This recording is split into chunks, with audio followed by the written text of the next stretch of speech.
Well, hello and welcome to Aim in Practice, where we talk about life as a practitioner, wellness in general, and what it means to practice. And today I am excited to have Robin as my guest. Now, Robin Devine is a registered massage therapist, a certified lymphatic therapist, and lymphatic drainage therapist. I love saying it that way. And she is passionate about massage therapy in general, and you guessed it, she specializes in lymphatic drainage. Now, she is also the proud owner of a niche-based clinic in Calgary, Alberta, Canada called the Lymph Balance Center.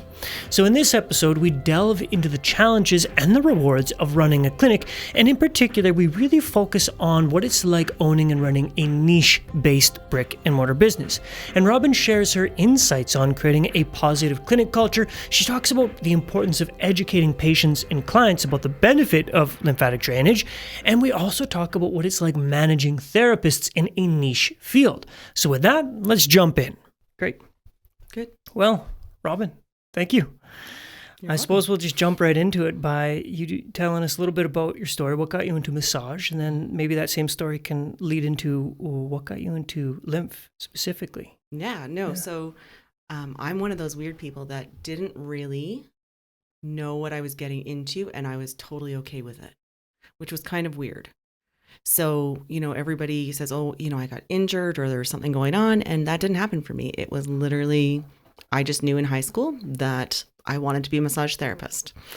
And so after doing a little bit of searching, finding where I wanted to go to school, my very first massage I ever got was the very first week of school.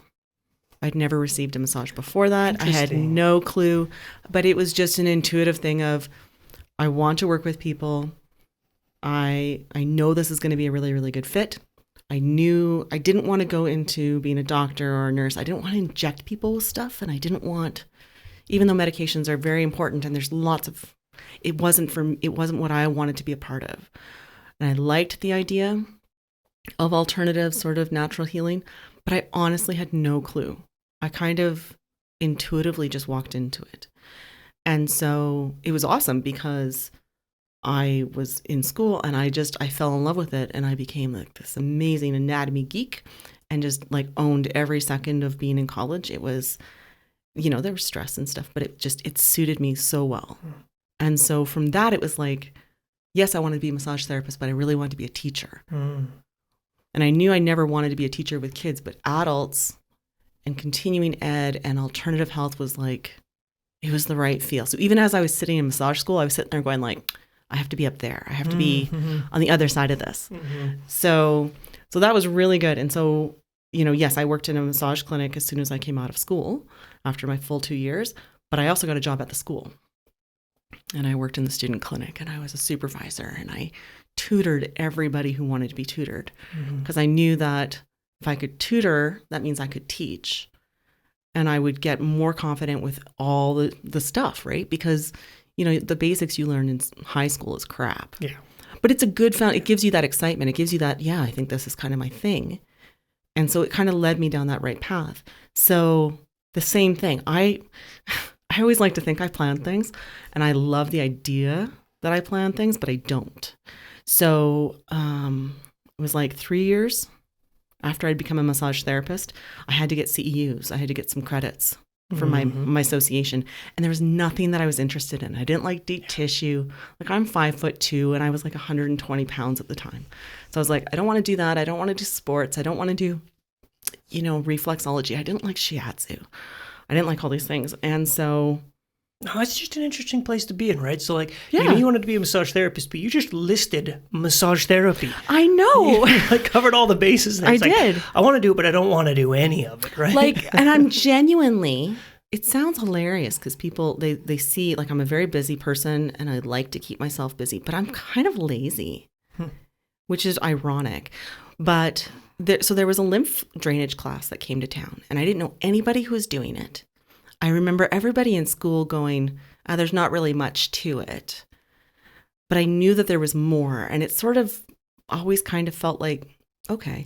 But I didn't think it was going to be an honest, big deal, right? I was like, okay, I'm going to go take these 4 days, and I'm going to get my credits, and I'll keep teaching and doing what I want to do.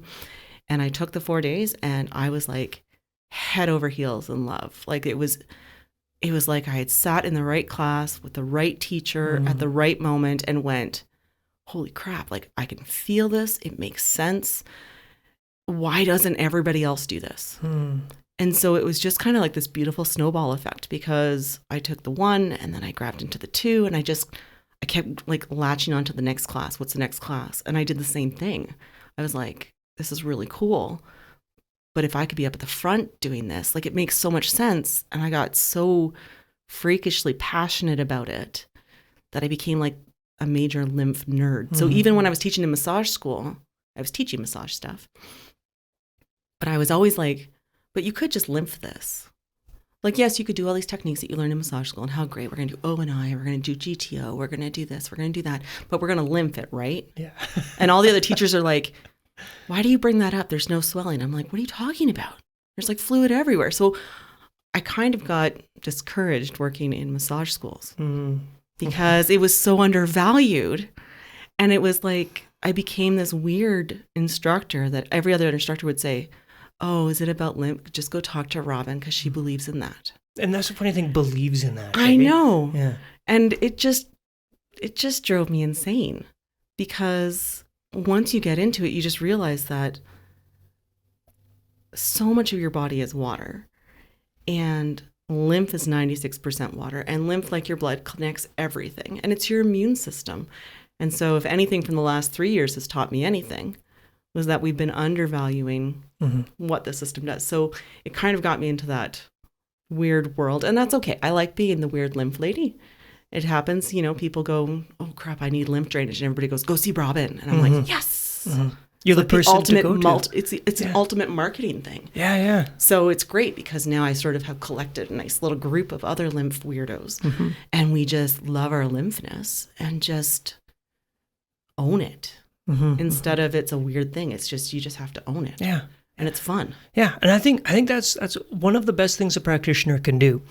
I mean, I shouldn't say that. I'm generalizing, because of course there are the practitioners who it's just their job. They like going to work. They like giving somebody a nice massage. But I found the people who end up sticking with it for many, many years, they end up finding the thing that they love most about it. And I mean, my mind wants to go in two different directions when I say that, because like on one hand, I want to go down the whole continuing education rabbit hole where it's kind of garbage, because if you find something you love, it's like you reach the limit of your education fairly quick, 4 or 5 years. Can be, yeah. But then you still have to take all these courses you're compelled to. But no, I think what we'll go down instead is... They're two really big rabbit holes, and it's true. It's really true. But I do say too is that I think I'll be doing continuing ed, and not that I have to, but there's always something else to learn, and how things have evolved, like where lymph understanding was when I took it in 2005, right. So different than now. Like back in 2005, nobody would have told me, oh, did you know there's a whole system in your brain called the lymphatics? And I'd be like, you're crazy. But now that's just accepted, and that's what it is. And so, I feel like we're kind of on this front when therapists are taking it, there's so much further you can go. That's awesome. And to understand that really the interstitium is its own organ now, and how connected that is with lymph. Or did you know, like, the bone is now considered an organ? And so there's all these pieces that just keep going. I don't know. I don't ever feel like there's a limit, but there are times where you feel like you've sort of reached the end of that technique, or the end of that. Okay, that makes sense. Yeah. But I get where you're coming from, because it is. It's like, well, what else now? I don't want to do those other things. Well, that's it. What else? You want to do the thing you want to do, right? Yeah, totally. But the idea of lymph, what I find fascinating about it is people are so familiar with the immune system. Everybody's talking about your immune system. Oh, yeah. And it's like, point to it. You could point to the heart, part of the cardiovascular system. You can relatively simply point to an organ within these systems. Yeah. And maybe somebody who knows their anatomy, they're like, well, I can point to, like the lymph nodes or something. Sure. But nobody says that. They say the immune system. Yeah. But the immune system is a combination of a bunch of systems, but largely the lymphatic system, right? Yeah. Yeah. And there's so many pieces to it that I think, even in massage school, when I taught anatomy phys, right, lymph was part of the cardiovascular circulatory system, right? And it got like a fragment of the spotlight. Like it was like, the heart does this, and then, a little bit of the waste products get picked up by this lymph thing. Yeah. And then, the fact that the tables have really turned because of recent research, that now it's really lymph heavy now. People are going, oh my God, I didn't realize it was so important. And I'm sitting there going like, well, yeah. Right? Like we've known about it for so long, but again, And I always joke about this, is that there's no TV series, and my kids love watching, old medical shows with me. We just watched all the seasons of ER, of course, because it came out, and my daughter's like, oh my gosh. I'm like, oh no, just wait, it gets better. And then my older son watched Grey's Anatomy. I'm like, did you notice that there's never once a lymph specialist? Where's the lymphologist? Mm-hmm. There's no connection to that, because it's not sexy. It's like, it's your immune system. Mm-hmm. So, we just need to get some really sexy actor to come on and be the lymphologist. And I really think we could turn the tables on this whole storyline. And orthopedic surgery wasn't really cool until they brought some really good actors that's a fair point. That's a very fair point. If Patrick Dempsey had not gone neuro and had gone lymphology, I think my job would be a lot more popular. So that's all you need to do, is you just need to call up old Patrick and be like, can you go do a redo for me? Yeah, just go back and do it again, but this time lymph. Like, just do round 2. Rob Lowe missed he was supposed to be Patrick Dempsey's character. Really? Yeah. So I just think he needs to come in late, swoop in. Yeah. And be like, Mick Limpy. Yeah. And just be super. Oh, I could see Rob Lowe doing that too. That'd be fantastic. I know. Just bring in the good guy. New life purpose, right? Yeah. Get Rob Lowe to do a lymph. He's aging. It's all about, immune boosting. Yeah, that's right. And health. Yeah. And I think so. Well, I think that's when I first really realized that lymph had started to become mainstream. Is I heard Tony Robbins talking about it. Of all the people, Tony Robbins, he's like, I do my rebounder every day. Love it. So I can do my lymph. And I'm like, okay, this is good news. People are starting to accept this. Now, in the general world, when people seek a massage, they rarely seek a lymphatic massage unless they have pathology, unless I'm mistaken. Right? Yeah. They have to be looking for it. Right. So then as a specialized clinic where you do other things, sure, right? But you're called the Lymph Balance Center. You focus on lymph. How's that been, building such a specialized niche of a business? It's interesting and fun at the same time. It's, I think if we had sort of opened up and instead included massage in our name or something, like if we were like the Lymph Balance and Massage Center or something, we probably would have been able to pick up speed faster, right? But I didn't want massage to really come in as much. I wanted it to be more about the lymph system. So I had already sort of been known for doing what I was doing for 15 years before I opened the clinics. And so I knew that there's people that are looking for it. And most of the time, the people who are looking for it obviously have pathologies. And so those were the people I was looking for. And so I did the gutsy move of just trying to really focus on niche, trying to educate. And it takes a lot of educating. You can't just say lymph drainage is good for you, because people go, that's great, but you're charging the same as a massage. Like, is this going to do what I would need it to do? And so it really came down to educating why getting a massage and lymph drainage in the same session was better than getting just a massage. Like, knowing that you were going to have less of the next day pain, knowing that you were going to probably feel the effects of the massage longer, because we were also increasing the waste removal.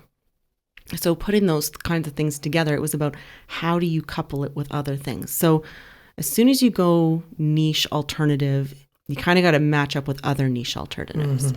So, craniosacral therapists or reflexologists or fascial stretch therapists, and they understand the connection between it. It's not just the muscles. And I don't think massage therapists are naive in thinking that they're only affecting the muscles, because they're not. They're affecting blood circulation, and they are affecting lymph. They're just not focusing on draining that lymph specifically. It happens to be like it's a really cool side effect, but it's not focused on it. And so it really came down to a lot of educating, which was more than I thought it was going to be. Educating who? Patients. Patients, yeah. Yeah, it was about educating the public, because people who were looking for us would type in lymph drainage or lymph Calgary or what have you, and we pop up because nobody else is like tagged onto that idea, right? Like, we're the first private lymph clinic in the city. And so there are other lymph therapists. They're working in a chiro office, or they're working in a physio office, or a chronic pain and back specialist clinic. And those are all great places for lymph therapists. It's just having the admin team understand what lymph drainage is and how to educate patients when they call on the phone. Having other therapists in the clinic go, you know what, we've been doing massage. I've done lymph up to the level of my training, but you should probably go see Robin because she does eyeball lymph, and that's weird. You got to go see her because you're talking about these eyeball problems, and did you know we can work with that with lymph, right?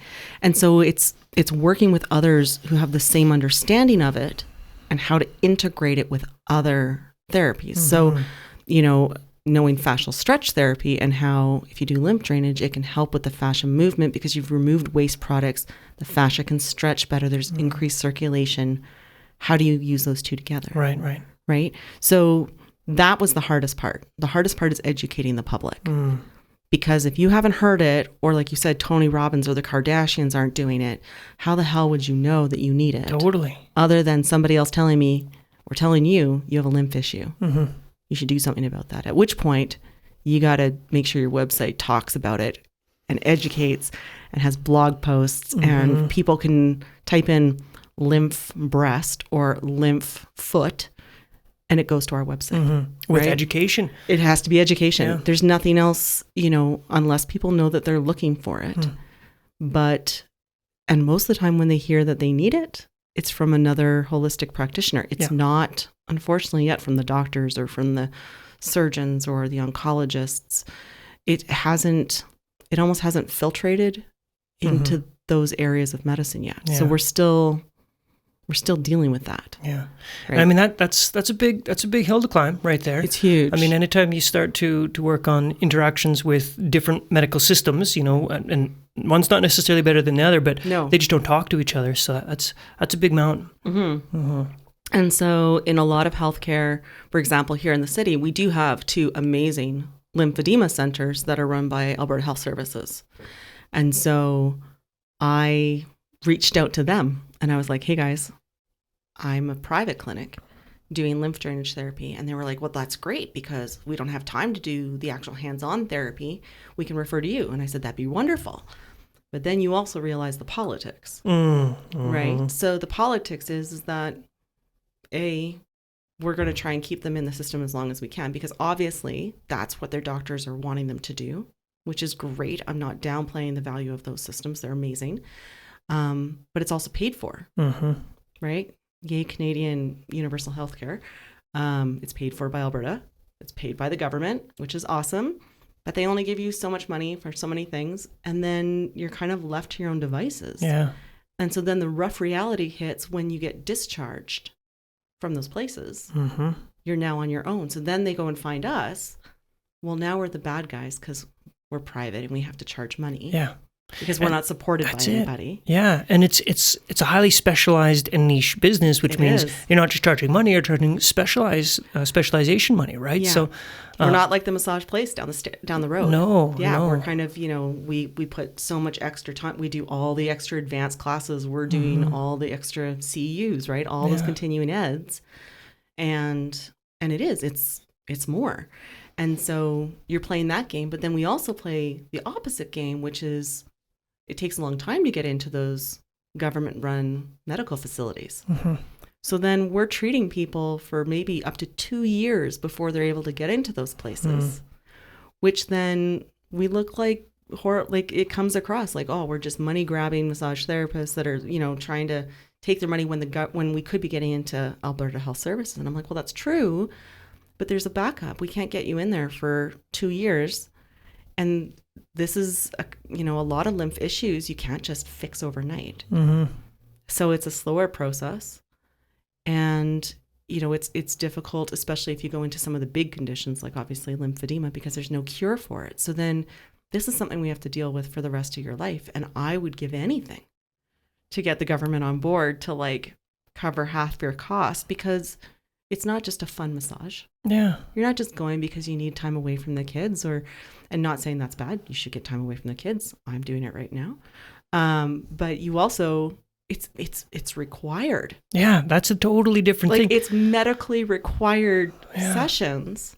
And so it's a very difficult place to be in that game as well. How do you balance that? Like, because I've dealt with a few people who are chronically, well, quite a few more than that, with autoimmune conditions, right? Absolutely. And it's such a challenge to be like, this person seriously needs help. The medical system that they're working through, it's doing their best, but not helping the way that they need. So they've needed to seek elsewise. But the problem is they're too sick to work, which means they don't have money. And now they can't pay me, but they still need the help. And I actually want to help them. So how do you balance this vicious cycle? You know what? I am so grateful that I don't work for myself out of my home. And I don't mean this in it because I've worked for myself, for like 15 years before I opened the clinics. And to be honest, if I was the one rebooking the clients, and if I was the one who had to take the payment, I'm a bleeding heart. Most therapists are. If you walk in and you're in such a state that there's no way in hell you can get through your life without having to see me weekly just to keep things going, I would just start doing it for free. And then I wouldn't be able to pay my bills. My husband would start getting frustrated. My kids were like, hey, we used to like eating. What's up with this?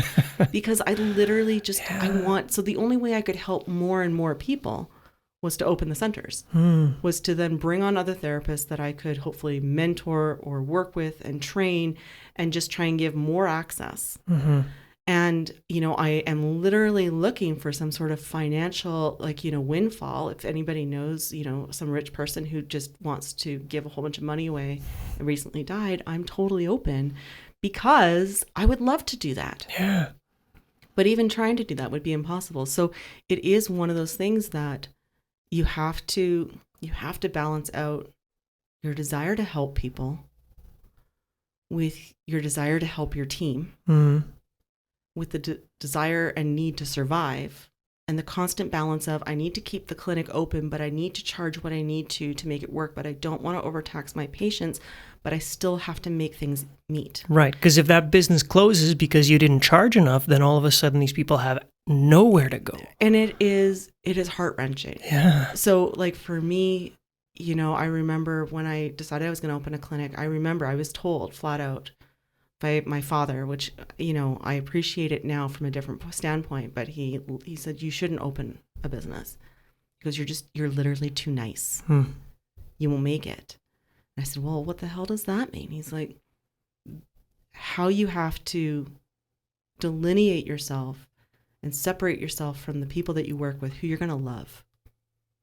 Like you really will. Like I really can't think of anything worse than really losing or hurting one of my team. Like that's really my thing. And so my goal is to be a therapist's boss. My job is to try and make the best environment for my therapist to work in so they're the happiest. So that way they'll treat the patients with every ounce of heart and soul that they have. So the clients are I don't think the client is always right. I believe the therapist is who I need to be working for. Well, yeah, I was reading a book not too long ago. Sorry to interrupt, but it's a very good point when it comes to all entrepreneurs started as the technician, right? Totally. Like pretty much, except for the rare person who goes through university and they get out of school and they're like, I'm going to start a business. But more often than not, those businesses fail because they haven't actually done the technical part. At any rate, you were the technician. And what I was reading just the other day, gosh, I wish I could remember the book.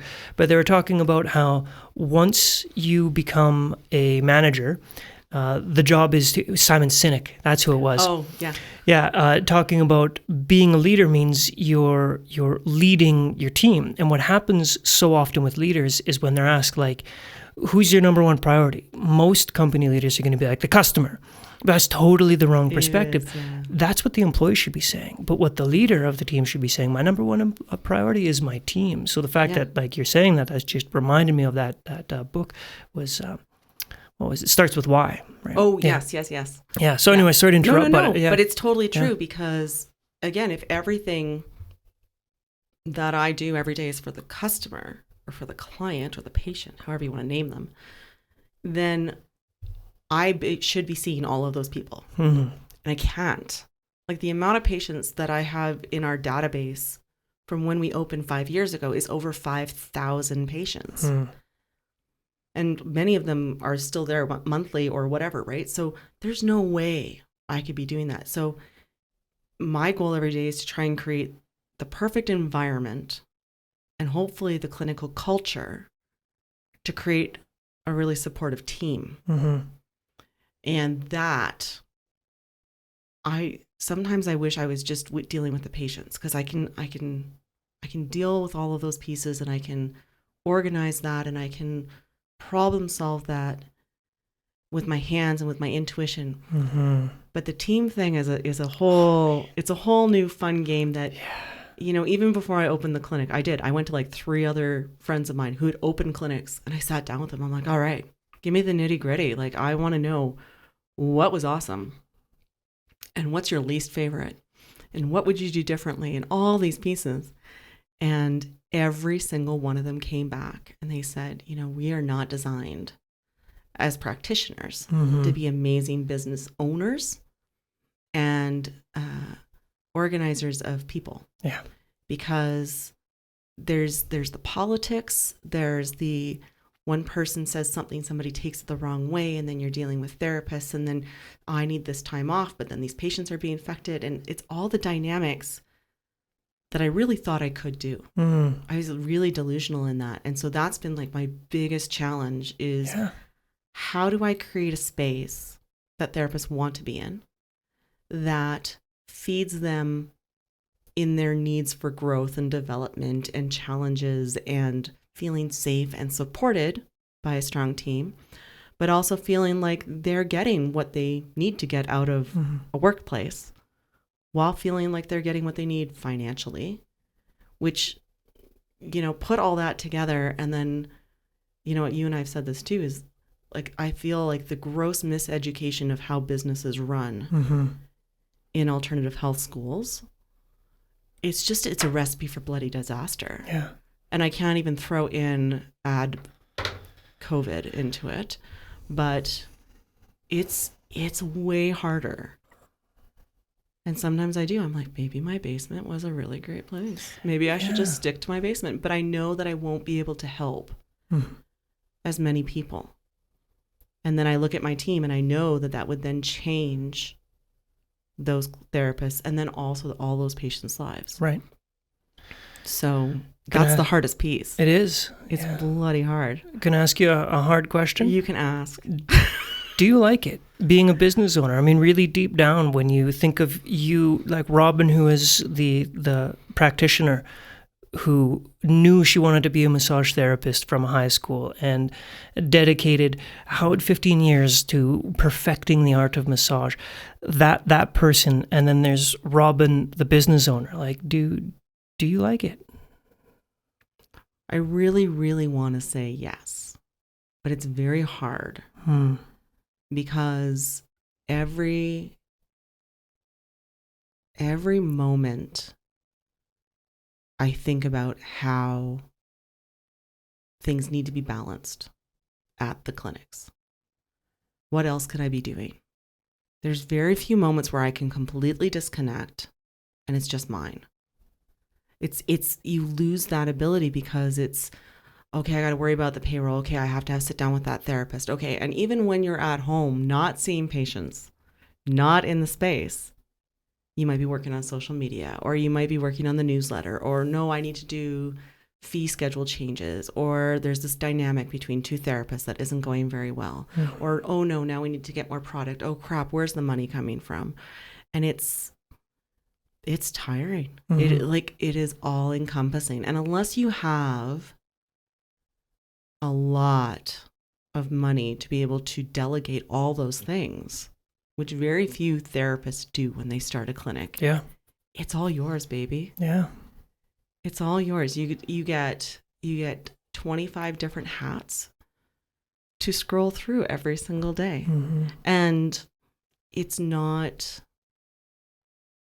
easy.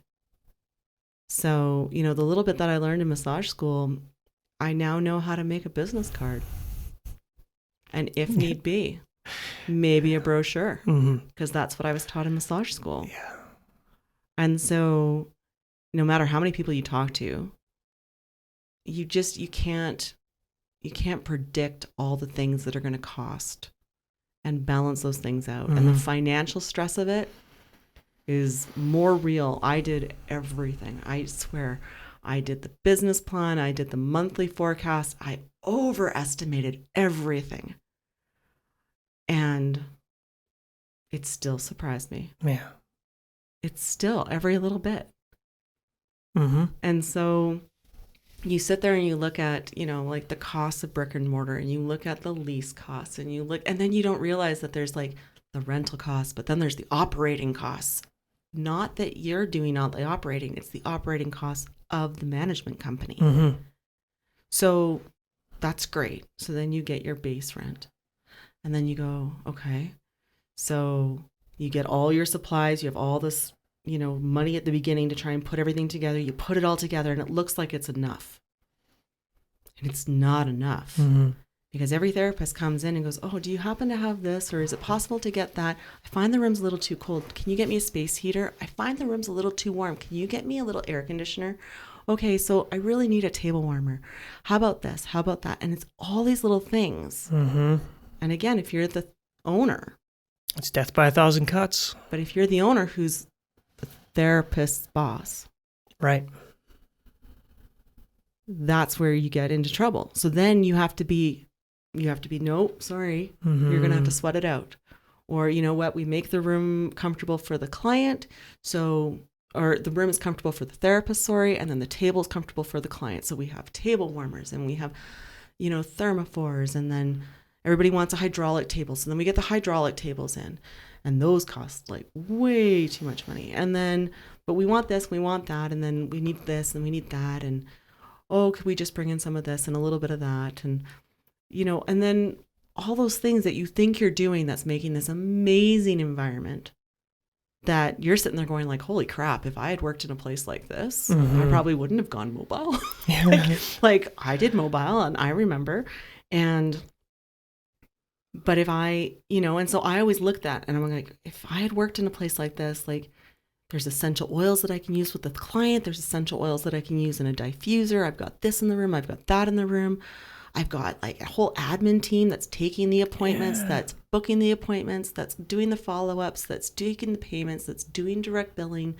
I don't have to take laundry home. Oh my God, how many times did I take loads of laundry home? Mm-hmm.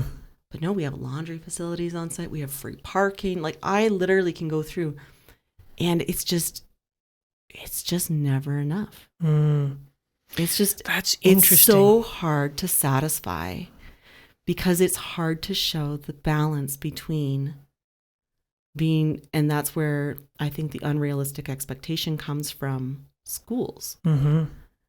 And I remember I was one of them that would tell students, look, if you don't make 70%, you're getting ripped off. And I'm not going to lie to you right now, with all the things I provide to my staff, with the cost of the lease, with the free parking, all those things, there's no way I could pay them 70%. No. It's unrealistic. I don't know how those places run a business and stay open. Mm-hmm. And I'm not sitting on like a really fancy car, and I'm not going on big trips, trust me. But a whole bunch of therapists that are clinic owners in the last 5 years, and I got a nice little group of colleagues, and we're all sitting there going, I'm just trying to stay open. Mm-hmm. My goal every day is just to stay open. And you can't fight against those preconceived notions, those Facebook chat groups about, well, I'm not getting enough, what do you think? And somebody else going, oh, you're getting ripped off. And so this random person who doesn't understand what's really going on is giving their 5 cents worth. How can you take that when you don't know who they are, what they do? Every situation is so different. And every clinic is so different. So different. You get the ones that they will keep 30% or something like that. And fine, but I can guarantee you, because I have worked at clinics like that. Of course. You're 100% doing your own laundry. The place I was at, I brought my own table. Like all of my own supplies, everything. Yeah. So, yeah, I mean, the percentage looked great, but in order for a clinic to afford to pay you that, you basically have a kind of warm room Yeah. That's it. And you decorate it. Yeah. You bring in your own music. Yeah, but you do that as the therapist. Right. Yeah. Right. And I think until you've worked in a place similar to that, you have unrealistic expectations. You expect to walk in, have a loaded client list who are just waiting to see you, who's never worked. You're a therapist walking in. Nobody knows you from anybody. You could be great. You could be crap. We have no idea. Mm-hmm. But you want to have like a waiting list of patients who are willing to pay extra amount of money to come see you. And you haven't done anything aside from put your name on the website and have a business card. Mm-hmm. So, and I always love that, in our contract, it does say like, the clinic does the majority of the marketing and we do the social media and we do the website, et cetera. But you're still your own business owner. Right. So you still hire contractors, right? You're not hiring employees. Okay. Right. Because, and I'll say this, it's very hard to try and talk to a massage therapist and say, would you like to be an employee? Because they all freak out. Mm-hmm. Massage therapists, I love massage therapists. I'm a massage therapist. And we like the freedom of being a contractor, but we want the environment of being an employee, Mm-hmm. but we want to get paid like a contractor. And it's very confusing. It is very confusing. Yeah. Yeah, both as the practitioner and the clinic owner. Oh my Because God. once those lines get blurred, there You is, have to be black and white. and I mean, legally speaking, you have to be black and white. Have to be. Come tax season, if there's a blur in a line, things get confusing real quick. Yeah. Yeah. And that's the piece, is knowing when you're a contractor that yes, you're getting paid a little bit more, but you're expected to be a contractor. You're expected to try and find patients for yourself. You're expected to try and do some form of marketing. You're expected to, want to do things outside of that 60-minute construct of seeing patients. Mm-hmm. But we're tired. And Yeah. I just want to go home. And I get it, man. I want to go home. I want to sit on the couch with my kids and, or go for a bike ride or whatever. But I have to use that time to market. And it's the hard balance Mm-hmm. of how do you really equate that and explain that without, trying to, I don't like to try and put people in their place. That's never my goal. My goal is to try and educate. And if there's a problem, I like to try and learn from it and let's see where we can be better. But it is very hard to explain all the pieces of the running machine that is a clinic. And I think like you said earlier, is a big issue is when massage therapists are going to massage school, they get maybe a day on business. And it is things like you need to make a brochure and a business card and you need to be a contractor. Okay. And that's so unfortunate because the very real reality is as soon as you graduate, if you want to be a contractor, then quite frankly, you need to be a business owner, like first and foremost. Otherwise, you're not going to make it in this industry. You are a business owner. And there's so much to know about owning a business. It's a big deal. And I love it because people go, oh, you must have gone to business school. And I'm like, no, not really. I kind of wish I did now. But it's I don't know. If I had done business school, I think I would have just been like, I'm good. I'll just be in my basement and see patients. But it's that need of, you see a need, and I love this from the movie Robots with my kids, is you see a need, you fill a need. And for the longest time, that's how they said good inventors, good entrepreneurs. And I was like, well, massage is everywhere. So how am I going to, like, everybody needs massage, but there's tons of massage places. And so when I started to see the need, and it happened because I was on my little soapbox talking about there's no massage clinics in the city that are run by massage therapists. There's no lymph places that people can go to without having to go through health services. Why don't we see that? And somebody flopped around, turned around and said, well, then you do it. Mm-hmm. And I went, oh, crap. Like, I got called on it.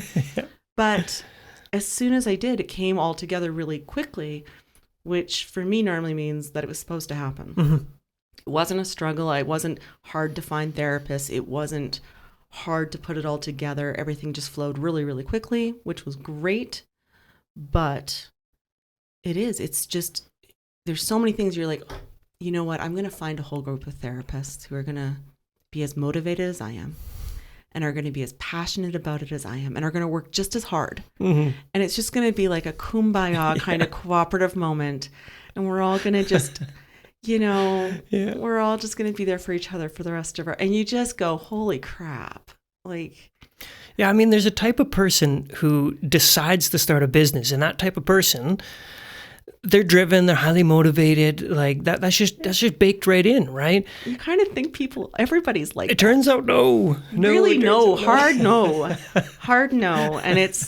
And so it's hard not to be frustrated or mad, because you're like, why aren't you wanting this to be as, and then it took me 4 years, and it's ridiculous. And I sit there now and I'm like, why couldn't I have figured that out?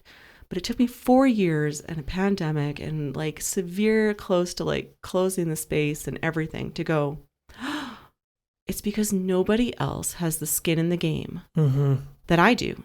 Nobody else has invested tons of money. I'm not going to deny they spent time and energy and all that stuff. Totally. So have I. But nobody. I know what my debt is in the clinic. I know what my sweat equity is in the clinic. I know how many hours I spend outside of the treatment room on the clinic. And so sometimes that's what makes it awesome with a niche, is I don't have competition necessarily within the city, but I do have competition with keeping my therapists and keeping them happy. Right. And so I have all these things that I'm constantly working at, and I get frustrated and realize that my whole team, unless they were to become a partner and invest and have shares, nobody will ever work as hard as I will at trying to keep everything going, because that's a dream. That's why I did it. That's it. And it's yours. Right. And it's mine. And that comes all the grief that's attached to all the happiness that comes with it. There has to be an equal scale on both sides. But I love being able to help the amount of people I do. Right. So, I mean, it's kind of an interesting scale as I visualize this in my mind. I mean, so far you've put a lot of weights on the why am I doing this what the side? hell? Like that side's getting pretty heavy, right? It is. But there has to be something that balances out. Otherwise, why would you open a second clinic? Right. So then what exactly is it that is evening out this scale of the challenge of being a business owner, particularly the business owner in the niche that you're in? And I think if we just had a massage clinic, I don't think I'd have the same balancing piece. Because I know that there's nobody else that does and can offer what we can, right? And so for me, before I opened the clinic, I had my very, very first lymphedema patient. And he was a very sort of inspirational gentleman. And he had gotten lymphedema completely, not, that it happens on purpose, but it happened by accident. It was surprised. And it went all the way to like the worst version of it. And so he was one of my first patients, and I used to go to his home, and he was a pastor, and he was a former entertainer, musician, etc.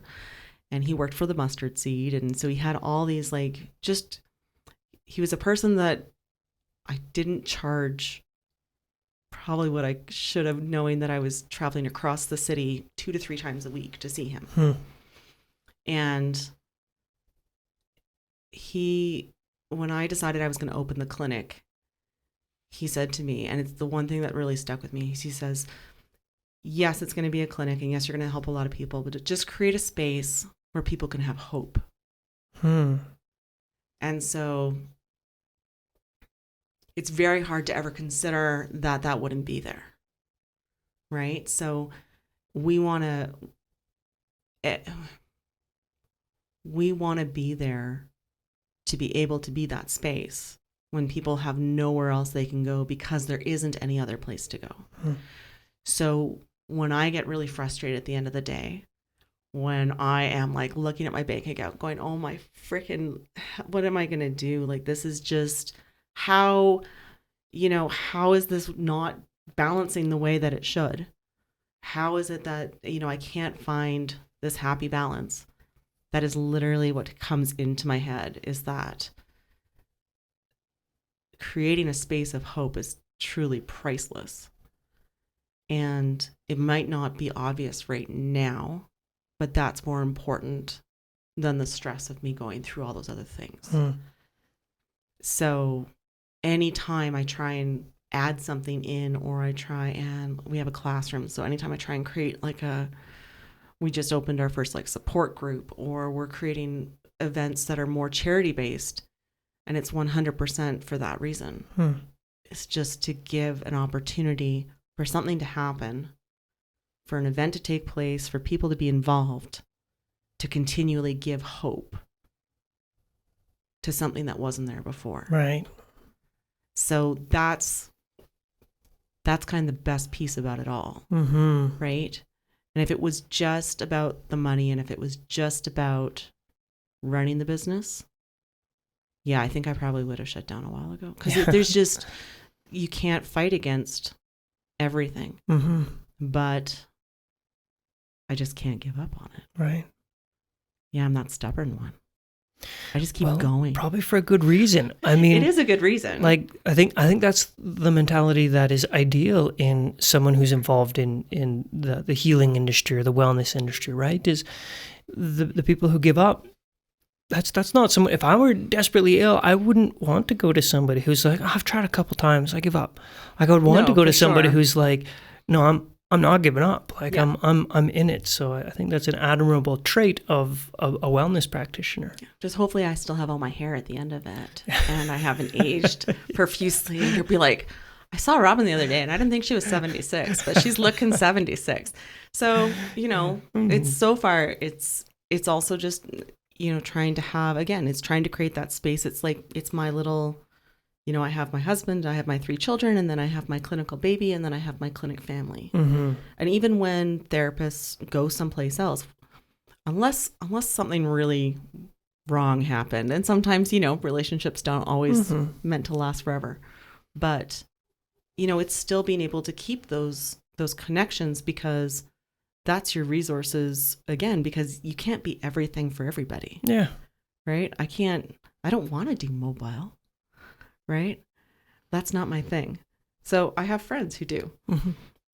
So you sort of, you have to have a really happy network as well. So I think that's an important consideration within this biz too, is, like you said, massage therapists are massage therapists. And I think anybody who is one or knows one knows there's a type, which tend to be I want my freedom, kind of I'll bounce around, I'll go where I want, when I want, beautiful characteristics. And I think if one embraces that characteristic and just accepts that that's just normal in this industry, then you do build amazing relationships, because you never know when you have somebody who comes to maybe your clinic, spends a bit of time, and they're like, I'm super not okay making X% or whatever it is, right? Like, I'm out, I'm going to do my mobile thing. Totally. And then they haul their damn table around the city for 6 weeks, and they're like, oh, I've made a huge mistake, right? Well, so they come back. It's true. You never know. And everybody needs something different. And I think, after teaching massage for as long as I have too, is that you meet enough massage therapists. Like, honestly, I wanted to be a massage therapist, so when I had my kids, I could take time off. I could control my schedule. I could be available to my kids when they needed it. And I was totally fine with that. And a lot of massage therapists are like, they got into it because it's flexible. And they can be nomads, and they can go to the mountains and work at a ski resort, but no, then they could go on a cruise liner, but then they could be a whitewater rafting guide and still work at the resort. Like, there's that flexibility to it, right? And so massage therapists move around, and clients know it and they hate it, but they're like, oh, my massage therapist went on maternity leave. She moved back to Ontario where her family is. And, oh, now she's like, being a yoga instructor. And there's so many different ways to it. But in the end, it's, you sort of, you surround yourself with the different groups, and you kind of accept it, right? I'm always impressed when I have a therapist who's stuck around for a couple of years. It means that hopefully I've created the environment that works well for them, is the culture that they want to be in. I like having a family style kind of culture. We have like a board games night sometimes, and, we've done a movie night, and we've scheduled hikes, and, you try and create a work culture, what you think you're going to want. And sometimes you succeed, and sometimes it falls flat on its face, and you just keep trying. I don't know. So it's just trying to create the space that not only clients want to be in, therapists want to be in, and that it's that beautiful balance between the two. So, we always look at, well, what happens in 10, 15 years, right? Do I continue to be a therapist? Do I try and maybe sell the clinic and have somebody else manage it, but I still see patients? Right. Or maybe it's me just running the clinic and not seeing patients. And I honestly don't know yet. Mm-hmm. Like, I can't imagine not seeing patients, but there's always that chance that physicality is going to be, right? Lymph drainage is nice because it's not breezy. It's not deep tissue, and I don't have arthritis, and I've been doing this for 20 years. Yeah. So, that's a huge pro. But it's finding the balance, and I did not think that running a brick and mortar, running a clinic, and I was like, oh, this is gonna be so easy because it's niche and only lymph therapists are gonna want to work here, which is gonna be great.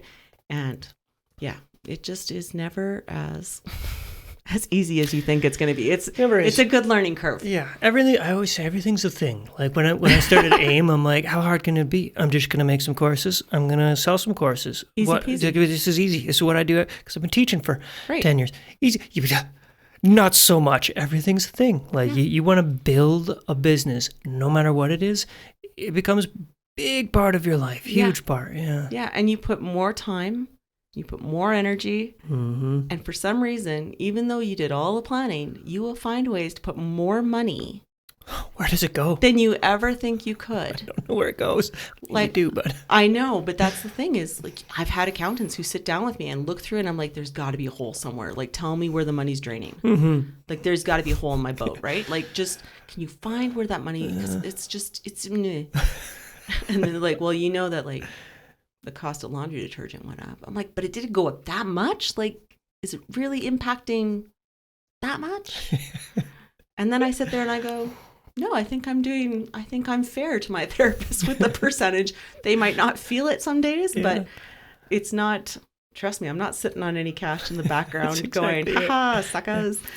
Yeah, that'd be fun. Yeah, wouldn't it be? Not really. This conversation's come up quite a bit for me recently with other clinic owners, but also with practitioners, right? Like it's a pretty interesting opportunity I have here within the podcast to talk to kind of both sides. Yeah. And what I've been finding interesting is neither side is happy. And if neither side is happy, that tells me there's a broken system somewhere. Yeah. Wherever that, and maybe that broken system is the education system, which sets up the expectation, or maybe it's I don't know where it's broken, but I'm becoming more and more interested in trying to find a solution to that system. 100%. Yeah, I mean, I not even an inkling of an idea of where it is, but. And this has been literally, so for the last year, like I said, a couple colleagues of mine, we all own clinics, and we're all sitting there going like, we've all been in the opposite position. Yeah. We've all been the therapist. And like you said, we made 70%, let's say. But we did our own laundry. Mm-hmm. We did the payments. We took the phone calls. We rescheduled our clients.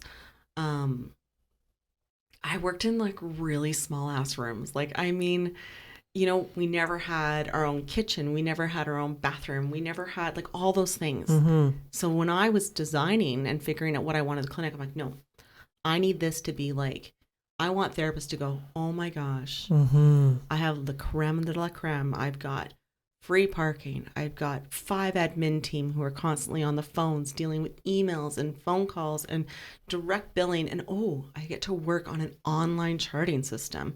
I don't have to write notes anymore. I can use my voice activated charting, and I could copy and paste, and it's going to be so easy. And there's a kitchen, and I have all these things. It's bougie. It's kind of like, oh my gosh, right? Yeah. And it doesn't translate. I don't know if it's because there hasn't been that experience. Mm-hmm. And so for us that have now run businesses go, well, but 15 years ago, of course they weren't therapists 15 years ago. Very few are. So then you have, what are you comparing it to? Mm-hmm. And so you have that, and I have maybe a couple therapists who truly understand the difference because they've had those experiences, right? Yeah. So you're trying your best as like a clinic owner to do all these things, and it's completely all we end up seeing is just all they can focus on is the number. Mm-hmm. And I'm like, yeah, but the number isn't just the number. And I'm going to say this, and this is a very controversial thing to say. And I expect that anytime I say this in public, I'm probably going to get some feedback, which is fine. But in the world of jobs, as a massage therapist, if you do the full 2,200 hours, on average, I'm not sure exactly what the cost is these days for going to massage school. I want to say it's around 15 or 18 per year. So a 2,200 hour, depending on where you go, Yeah. from my understanding, is between 20 to 40,000. There you go. Okay. Yeah.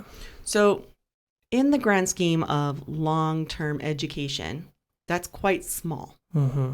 right? Okay. So then using that, and CEUs, I get it. Mm-hmm. You have to do them, but let's, on average, drop in 1,000 or 2,000 a year on CEUs, depending on where you're going, what you're doing, how good the credits are. You're paying your association, which Mhm. again depends on where you go and where you live and all the crap. But on average, let's say it's 1,500, what have you. But all of that, you're a contractor. I still don't understand, and I have so many friends who are in the trades, how a massage therapist can feel that 60 to 70 bucks an hour is not enough. Hmm. And I'm not saying that, because obviously we don't work 40 hours a week. We don't do that. But I have colleagues who are electricians or plumbers, who do carpentry, who do framework. They work 40 or more hours a week. They've done apprenticing. They did years where they got crap jobs and did all the crap work and did all of their training, and they make 25 Mm-hmm. an hour, Mm-hmm. and they work in crappy conditions. They might work outside. They might work in somebody's basement, augering some really nasty crap, literally. And as a massage therapist, I'm in a nice room, beautiful music, smells nice. Worst case, I might have to deal with some halitosis or some bad foot Mm-hmm. odor, maybe a fart or two. But in reality, if you're making 60 or 70 bucks an hour, I'm not saying you're not worth it, because obviously I think you are, because that's what I'm paying you. Yeah. But do you not think that what is surrounding you is not worth something as well? Mm-hmm. That's a very good point. It's a balance act. And the environment you work in. I mean, I honestly feel guilty sometimes because I was that trades guy.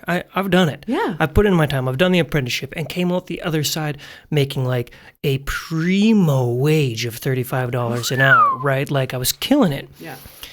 So sometimes when I'm down there working in a room, I'm like, I can't believe how much money I'm making for this. Like this something about this seems off. Yeah. I don't get it. So it's such an interesting balance because on the other hand, it's like it's a very valuable service that wellness practitioners are delivering, obviously. And a highly refined skill. You're working on the human body. Oh, yeah. Not downplaying that. No. But I don't know where that balance is either. I don't know. Right? Brianna and I talk about this all the time. Like how much should a massage cost? Honestly, we know how much it does cost, right? The Because market is saying. that's all market, Mhm. and that's all that. But then you sit there, and I do this too. I'm like, you come in, we custom make our lotion because I want it to be, I don't want preservatives, the skin lymphatics, it's a huge thing. So I make the lotion, and then we have like really high quality therapeutic oils that we use, right? It's not just the stuff I could get down at like the local Mhm. supermarket or something. We put money and time and energy. We don't use a crap online system. We have the one with the top security. We have the one that's got the best reputation, and we pay for it. Mhm. And how do you do all of that as well as have the specialty training, right? So imagine like an electrician versus an electrician who's then also done all the additional training to work with solar or to work with, Yeah. all those things. So just, you have a massage therapist, which is a phenomenal foundation. And what you decide to add on to it also deems what you should charge, Mhm. just like any other profession. But where do you create that line? And how did we even create? There's no standards. Mhm. Alberta's hard because we're not regulated. We don't have a recommended fee structure. So then it's based on down the road, what are they charging? What is the cost? And seriously, that's like way more time than I ever considered I'd have to do is look at the cost of toilet paper, paper towel, tissue, like paper supplies. I can't even talk, but people like to use the bathroom and need things. And then laundry detergent. Like when I was in Thailand, I paid an extra 40 baht, which is a whole dollar, I'd like to say, for clean linens. And I never thought maybe we should start giving people that option. Like, do you want dirty linens from the client before? Or if you'd like to give me an extra $10, because that was legitimately how they did it. They're like, the cost of doing laundry is 40 baht. So do you want to use the last person's linens? Because it's just sweat. It's just sweat. It's fine. Yeah, maybe. Legitimately, maybe what are you going to absorb from that? Right? Yeah. Or pay for the laundry. So Yeah. I'm like, maybe we need to do like a la carte massage. Like, do you want lotion? Do you want essential oil? Do you want a warm table? Do you want a table that'll actually hold your weight or maybe fall down? Like all of these things, right? And so the only way I could balance it was we created our fee structure based on the skill level of the therapist. And because I put a huge emphasis on lymphatic training, that's where I went, right? So I said, okay, if you're a massage therapist, you have your 2,200 hours, we can bill for you, etc. You're a one fee structure. And if I do bring on a student therapist, which is rare, but if I do, there are a different fee structure below. So massage therapist is where we start. And then if you get lymphatic training, we charge $10 more for the hour, right? Or $10 more for the half an hour, whatever. There's $10 fee difference. So then you go with the, percentage, etc. But then you know that if you do the training for lymphatics, you're going to get paid more. You're going to get a percentage of that $10 extra. If you become a lymphedema therapist, that's an extra $10. So now over a massage therapist, you're making $20 more in a time frame. So instead of going, this type of session or this type of session is different, I said, no, if it was you, Jess, and you're offering session, your time is your time. So if it's an hour-long session, if you do massage, you do cranio, you do lymph, you do whatever, it's the time frame. You choose, and this is the other thing, is I don't think the patient should necessarily be able to choose what treatment. I think it's the therapist who sits there and goes, you know what, we need to do a blend of massage and cranio because of this and this. Yeah. And people can argue with that. I think, like, obviously if you want hot stone versus, there's a difference. But, that is the therapist. So depending on if you do lots of extra training, we should charge more because you have more skills. Yeah. You are more desirable as a therapist. And that compensates you for the extra training that you've done, for your expertise. But that also compensates, like, we are supporting all of those pieces to it, right? So there's a balance. And everybody goes through those stages of learning. And so it's encouraging the concept of continuing ed and building it up. And sticking in it. I mean, that's another thing that's coming up in mind right now is pretty well known that in the massage therapy world, the average career span, it changes. I mean, I've heard everything from 3 to 5, so let's average it out to 4, right? Yeah. Is the average is 4. That's not a lot of time. That's not a lot of time at all. And maybe that's why we charge us more. Maybe that's why we charge as much as we do, is because people are going to... But the reason people quit is there's burnout, there's injury, but a lot of it is just they can't cut it. They can't make the business. Yeah. They maybe they physically can't handle seeing enough clients in a day to make the money, or they just don't want to, or they don't like to. But nevertheless, the fact is, the vast majority of massage therapists don't stick with it long enough to be a master. Right. To be able to confidently stand there and be like, listen, my fee is $130 an hour, and the reason I'm charging that fee is because you might the trade story I always think of is so there was this business owner, and they had this big, huge, complicated machine, and the thing was breaking down, right? Like it was about to explode, and they're calling everybody, and everybody's coming in, and they're like, I don't know how to fix it, and then they call the guy, right? The guy, and the guy comes in and he looks at it. And he takes out a little screwdriver from his pocket, and it just adjusts one screw, and the whole machine calms down. And then he hands the business owner a bill for $10,000. And the business owner goes, "You were only here for 2 seconds. How is it $10,000?" I said, "Well, I was here for 2 seconds, but it took me the last 50 years to know exactly which screw to turn." Right. Totally. So that's another thing. It's like the fee that a massage therapist or wellness practitioner can charge, I think, is based on that skill. But the very real reality is that skill takes a lot of time. Yeah. A lot of time. And that's the thing. And I really do believe that in those 5 years, you become, and again, this is probably a very debatable thing, and people like to put me a task on it, but in 5 years, you become very good at being a decent generalist. Mm. You're like, oh, you've got upper trap issues. Oh, you got 6 scapula. Oh, let me show you some sinus stuff. Let me deal with that hammer toe. Oh, you've got bursitis. And you become good at working the general. But people don't want to see a generalist. When they have a problem. Right. And the generalists are the ones that work at clinics that have a very high turnover because they do. They just get everything. They get the person who wants the deep tissue. They get the person who just wants to mellow out on the table. They get the person with the weird this, weird that, etc. But when you become a specialist and you hone in and you spend time focusing on that, you don't go to the GP for brain surgery. You go to the brain surgeon because they spent all that time, energy focusing on those things. So all massage therapists learn maybe 2 to 3 hours of lymph drainage in school. And so they all promote it on their websites. Oh, they all do lymph drainage. And that's interesting because, I can say, I learned all about the bone system because I took it in anatomy phys, but I didn't, right? I didn't focus in on that. I've spent my last 15 years delving deep and going the distance in lymphatic work because that's what gets me up in the morning. And so if you've got a lymph issue, you could go to a generalist who might have dabbled in it at one point, or you could see somebody who's spent that time, that money, that energy, and years of practice on that one thing. And in the end, most people want to see the specialist. Why would you just be that whole jack of all trades? I don't want to be a jack of all trades. Master I'm none. a Robin of lymph. You're a Robin of lymph. I like That's that. that's my thing, right? Like you don't come to me if you've got, muscular discomfort in your quad. Trust me. I can still work on that, but I'd rather work on the intricate lymph of your eyeball because you can't see, or because your tongue is swollen and you can't talk anymore, or because you've got intracranial hypertension.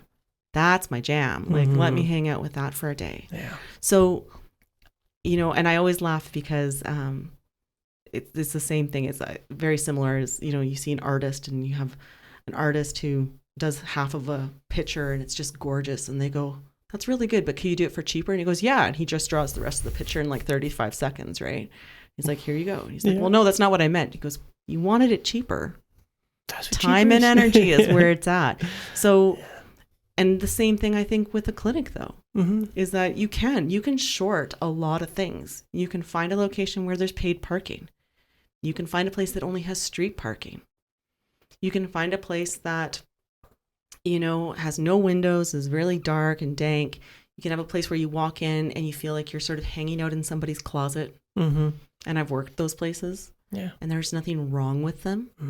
But I remember going in and being on a like wobbly table and the sheets kind of smelt a little bit weird and there was never any receptionist there. And so they always had to lock the door behind me. And I would come in and it was sort of like in a professional building and I had to go down this hallway and turn left and then around a corner and then up 2 stairs. And it was just, you could work in a place like that and charge a little less and probably make a little bit more.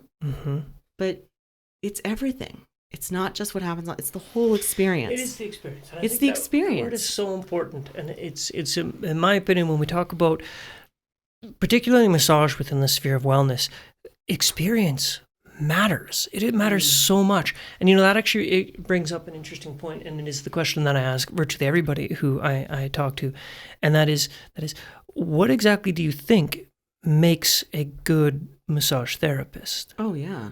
What is it?